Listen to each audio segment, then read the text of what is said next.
Hyrox is blowing up, and if you're new to it, you might be wondering, how do I train for this thing? How do you balance strength and endurance without burning out?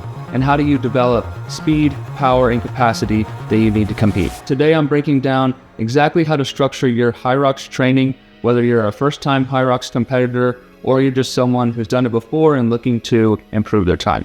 I'm gonna walk you through a 5-day training plan that will help build strength, power, and efficiency on race day, with an optional 6th day for those who want to take their performance to the next level. Before we get into that training plan, let's talk about what makes Hyrox different. Hyrox is a hybrid endurance event where you'll be running a total of 8 kilometers, where after every 1 kilometer run, you'll be performing a functional movement like a sled pull, burpee broad jumps, sandbag lunges, wall balls, and you'll be required to run throughout this event, all while under fatigue. So training for Hyrox means that you need 3 key things. Number 1 being strength and power. You need to be able to move weight quickly and efficiently, not just be able to lift heavy. Number 2 is endurance and running efficiency. If you can't maintain a solid pace throughout the event, you're gonna be in trouble. Number 3, compromise running. This is probably the most important.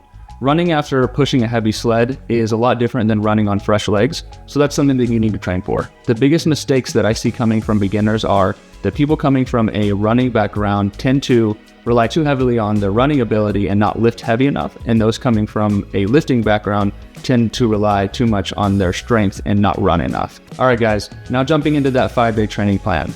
This training plan is designed to build strength, speed, endurance, capacity, and race day confidence. And if you want to push a little bit further, I am going to explain an optional 6th day at the end. Day 1 is all about building a strong foundation. We're going to be focusing on traditional functional strength workouts and refining our Hyrox movement standards. Our primary movement patterns for day 1 are going to be things like squats, deadlifts, heavy presses, and then we're going to move into Hyrox specific movements like sled pulls, sled pushes, or burpee broad jumps. Our focus here is on quality, not necessarily on time. We want to build strength and power and endurance while still refining those Hyrox standards. Day 2 is where we're going to be building anaerobic power. This is all about speed and efficiency. We're going to be working on high intensity intervals to improve our race pace and our endurance. These intervals could look something like a 400 or an 800 meter sprint, followed up by an explosive movement like a burpee or a wall ball,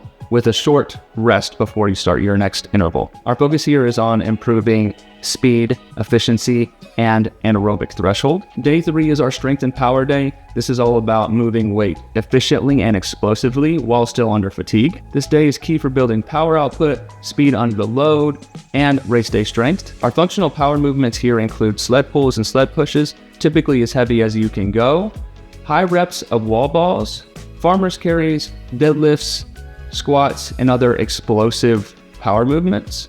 We want to be explosive with the weight, but we also want to make sure that we're being controlled. Day 4 is where we slow things down a little bit. It's later in the week, so we're probably feeling pretty fatigued.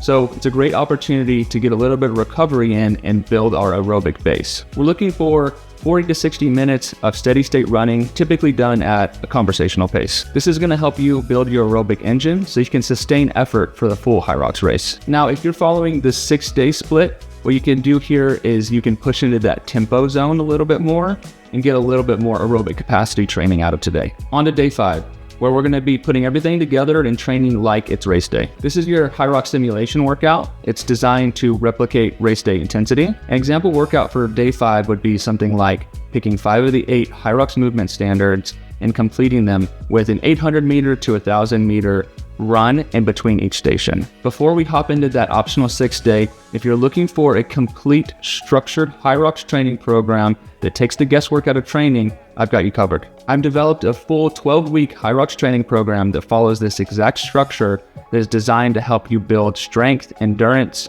and race day efficiency. Inside the program, you'll get a complete training plan that's tailored to Hyrox performance, progressions for every movement so you keep improving, structured running and strength work to build power and endurance, and it's all available on my very easy to use and very easy to access app through Playbook. If you're serious about showing up to dominate your first or your next Hyrox, check the link in the description below. All right, on to that optional 6th day. If you want to take your endurance to the next level, add a long run at the end of your week we're looking at a 60 to 90 minute zone 2 effort here. This is going to improve fatigue resistance and aerobic capacity, making the race feel a lot more manageable. This 5-day training plan will get you stronger, faster, and more prepared for Hyrox. And if you want to go to the next level, add that 6th day for endurance. I'd love to hear from you guys. Drop a comment below. What's your biggest struggle in Hyrox training?